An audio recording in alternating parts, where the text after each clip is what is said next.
Hi everyone, and welcome back to the part 5 of the summer orchid update. And today is July 2nd, 2016.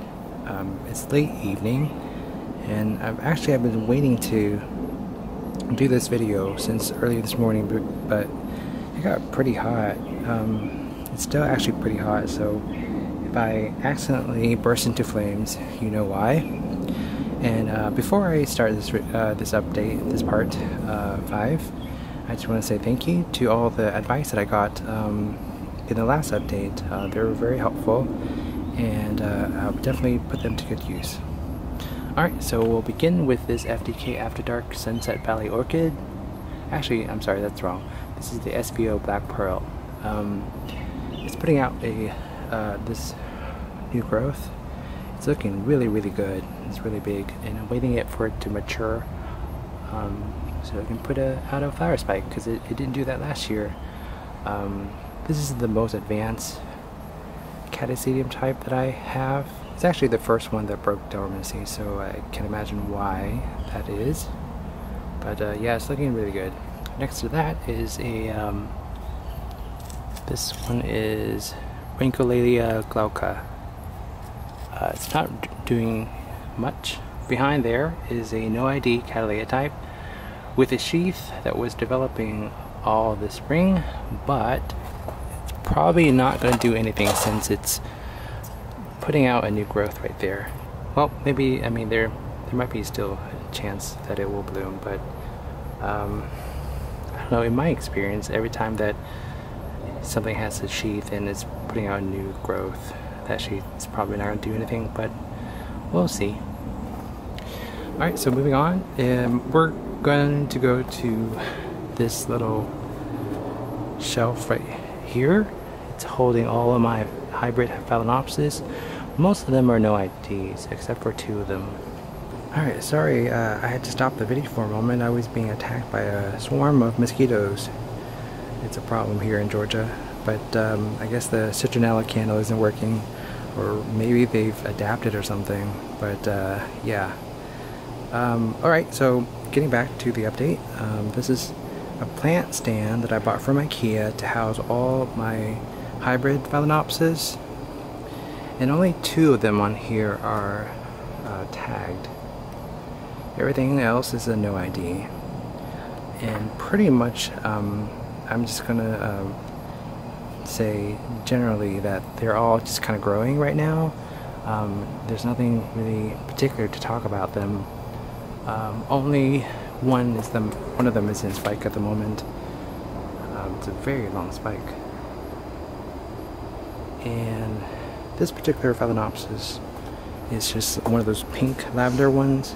I got this one from Kroger, I believe, and it was deeply discounted because the flower spike broke. I bought it for maybe, I want to say it's less than $4, and when I got home I cut it off and it bloomed on a secondary spike. I actually had a video of that last year, so I'll try to link it in the info card or something if I know how to figure that out. But yeah, they're all just, you know, putting out new leaves or new growths. Nothing else there to report. Now I'm just going to move on to this shelf. Here we have a NOID Phalaenopsis that I got from one of our gift exchange at my Orchid Society show in December, and this particular orchid has been in bloom since that time. It has never stopped, so I'm really amazed by that. It looks kind of, it's sort of dropping some blooms now, so maybe it's coming to an end. But I'm really amazed at how long it has been in bloom. I mean, the spike just kept on elongating more and more. Next to that is a NOID Phalaenopsis recovering. There's a new root, and then this new leaf.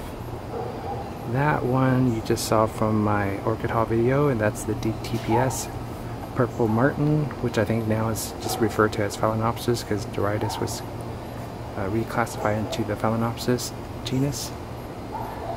Really confusing with all these name changes. I wish they stopped. Down here is the Phalaenopsis Orchid World, Vasquez, It's putting out a new leaf. I'm debating whether or not to cut this off. This is just sunburn. When I transition it too quickly outside.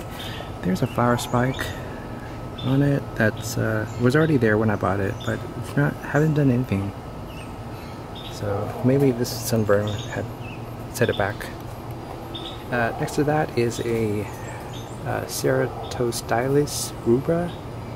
It's growing on a Coelogyne and just actively in growth right now. I won't be expecting any blooms until the fall.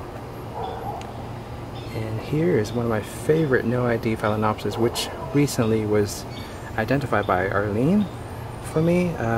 It looks a lot like her Lucky Star Phal. Yeah, the pattern on it is just very similar. And right now it is putting out 5 blooms, one of which is still waiting to be open. And I gotta say, this Phal it's the best performer in my collection. I don't think it ever stopped blooming except for when it's developing its spike. Yeah, it's been in bloom since I first got it, and it just kept on sending out spikes one after the other. There's a slight fragrance in the morning, but yeah, I really like this one. Definitely earned its keep. Alright, next to that is a Phal Golden Sands. Still maturing this new leaf. Down here is a Phal NOID. It's recovering. It's doing well. Next to that is the tag says Dorytis Su Chang Balm, and when I bought it, it was in bloom, but now it's putting out a new leaf. Here we have the Phal Younghome Coco. Nothing else to report except new leaves. I got a little rot here on the leaf, but it suddenly stopped, so I guess we're okay now. Had a little mealy bug action going on, but I took care of that recently, so hopefully they don't come back. And down here I have my Coelogyne usitana in spike, so that's good. Last year it gave me a spike, but then it aborted it because I guess I was away. So I'm really hoping this year that I would get some blooms. The spike looks very thin. There's only one flower spike, even though there's like 4 new growths. This one I just recently got from my mom. It's needing a little TLC. She left it out in like direct daylight or sunlight, and it burned a couple of leaves. So I took in 2 of them off because it was fairly severely burned. I don't think she watered it too, so that's not good. I got a little attacked by something here. And this is, tag for it is the Phal Shin Yi Diamond crossed with DTPS Silver Pride. I actually forgot what it looked like because it was severely neglected for, I don't know, maybe more than a year, but it's coming on well now. So this newest leaf is very, very big compared to the last one, and just this morning it drooped off like this, so it's kind of curious. I don't think it's because it's like dehydrated or something. I just watered it 2 days ago. And down here it's just my Paph. This one is the spicerianum. These are little babies, just growing. They are a slow grower. This one is one of my first purchases from the organizatory around here, but the name is there, or the cross is there. It's very, very long. Yeah, they're just growing really, really slowly. That's the delenatii that I bought from Hauserman. It's also maturing. It's looking good. Alright, we're moving down here to a tray that I have of orchids. This is the few ones that are still in bloom at the moment. I think I featured this one before in another video, but it's still going. It's one of those big-leaved phalaenopsis. Looks really nice. It's not the biggest flowers in the world, but there's a lot of them. And the spike right here was broken off during a storm, a recent storm. But the flowers seem to not really care about that. It looks really nice. Alright, so moving down to here, this is a NOID phalaenopsis that's first time it rebloomed for me. It looks really wonky, and I actually really like about that feature. The flowers are very rough. Like it's not very flat. I don't think this is the prettiest thing in the world, but the coloration and the texture is really interesting to me.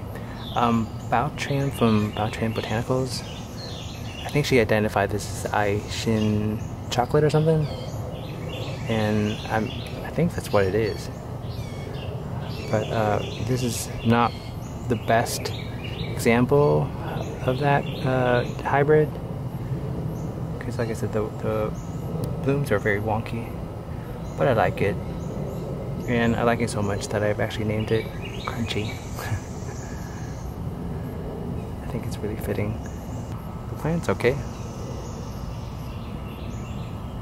and the spike is branched 2 times. It actually already lost a few blooms because it's been blooming for a while now.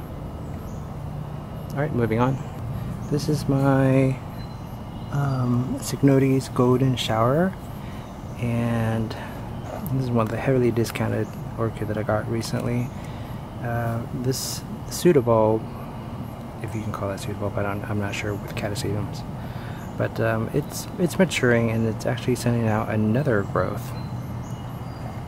So that's really interesting. And over here we got a new growth on this NOID Oncidium Alliance that bloomed for me in the past. Here we have, let me take this out, a Sharry baby. For some reason, when it was developing this pseudobulb, it kept rotting the newest leaf in the center, but it stopped now, which I'm kind of glad. But yeah, there's actually a pseudobulb that was developing over here where my thumb is over the winter, but it started to rot from the center out, and then it through this growth. It looked like it sort of did the same thing, but it stopped when I moved outside. That's why at the edge of the leaf here, or the tip of the leaf here, it's missing. I thought I was going to lose this growth as well, because it threw out another growth right here next to it, and it started to exhibit the same pattern. That's why you all see the tip here kind of rotted away. Ever since I brought it out here, it stopped doing that, and then when the heat came on, it put out some growth. Yeah, so I'm happy about that. Over here is a new growth on my Velara Tropic Lily Chocolate Drop. There's nothing else to say about that. And these are just the new orchids that I've recently bought from Louisiana Orchid Connection. You can check that orchid hobby out for the names of them. But okay, moving to the other side, we have this Paphiopedilum. I will put a name on the screen because it's way too long for me to read and I don't have the tag written out. I don't quite remember it, but it's my least favorite orchid because it just keeps growing upward and sends root out just right above the media, and I try to top it off with some more moss, but as soon as I do that, it'll send in a new leaf, the stem of it elongates, sends out root just right above the media, so the root always dies or always dries out. I don't really know how to fix that. I'm gonna try to repot this guy. I'm a little afraid of what I'll find out on the bottom, but by any other measure, it seems like it's doing fine. Like the leaves are very big or getting bigger, but no blooms or anything. No new fans. It just keeps growing upward and upward, It is not like it's not receiving enough sunlight, because as you can see the modeling, there's a lot more white part versus the green. That's, if I'm describing that right. So yeah, this one's really confusing. Alright, the last orchid on this side is the Dendrobium Victoria Reginae or Reginae, and it's looking really good.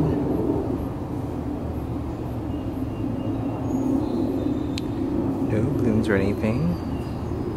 Actually, don't know what time it normally blooms. There's a lot of spider web there, but as you can see, it's developing 3 new keiki or growths from this cane. When I first saw the nubbins, I thought they were going to be flower buds, but turns out they're just new growths, which is fine. I'm curious to see what any advice you guys have about these growths that are growing above the media. Like, how do you give it adequate moisture? I mean, besides just watering every day. So the other option was, I guess, just to cut them off and replant them in the pot. But is there any other options besides that? I'm curious to know. So if you know, please let me know in the comment section below. I really appreciate it. Alright, so the last section of this orchid update is going to be just orchids that are hanging in baskets or pots in the trees. And the first one we have here is a NOID Cattleya type that was in bloom in the late winter, which I did a time-lapse video on it. It's that big ruffled pink lavender Cattleya blooms, putting out this very strong new growth. And in addition to that growth, we have another one that's developing on a back bulb, so that's really exciting. I like when this happens because you have more chances of getting even more flowers if it blooms. Right down here is the Cattleya delosa, which was attacked by squirrels in another tree that's a little bit farther out, well, where it was hanged.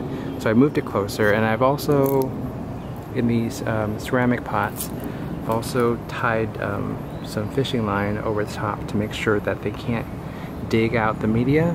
I guess the squirrel was just trying to find stuff in there, but it didn't. And it actually chewed some of the pseudobulbs too, so it's not doing the best right now. Over here we have a Walkeriana, a Cattleya Walkeriana, working on some new growth and new roots, and it's just growing upward. I'm not going to really fix that because it looks like it's doing fine. Alright, so I had to take these guys down because they were hung way too far up for me to reach with the camera. So the first one here is the oldest orchid in my collection. I've had this for so many years. It's never bloomed for me, and it's a NOID, but for this year it's looking like it's producing some of the biggest growth that I've ever seen it produced. So I'm hopeful, even though I don't see a sheath in this one. I don't know if this particular type produces sheath, but yeah, I'm kind of hopeful. It has 3 new growths.